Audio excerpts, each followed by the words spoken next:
Sinepju graudiņš, vārds katrai dienai.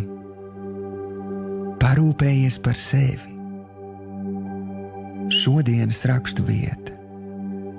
Viņi ielikuši mani par vīna dārza uzraudzi, bet manas pašas vīnu dārzu es esmu atstājusi novārtā un neuzraudzītu.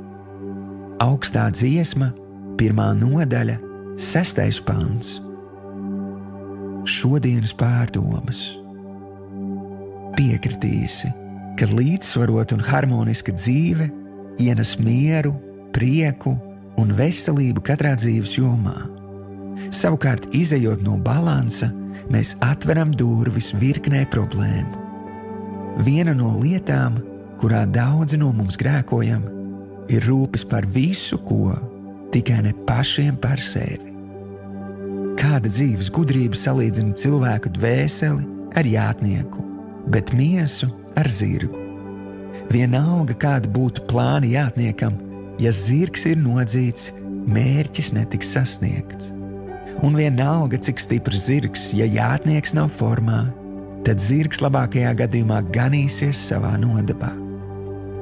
Ja vienmēr esam darbos, nemitīgi strādājam un neveltam laiku ne savas miesas, ne dvēseles veselībai, mēs nespēsim būt laimīgi. Pieņem lēmumu, ka veltīsi laiku, lai stiprinātu sevi, un sāc šo svarīgo uzdevumu ar laiku sadraudzībai ar Dievu. Apzinies, ka Viņš tevi pazīst vislabāk un spēj iemācīt, kā iegūt un uzturēt šo svarīgo balansu. Šodienas lūkšana.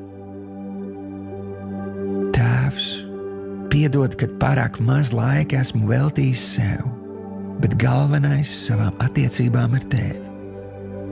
Dod man lūdzu gudrību, kā parūpēties par sevi, lai spēju dzīvot sabalansēti un izbaudīt dzīvi, kādu tu to esi man iecerējis. Jēzus vārdā. Āmen.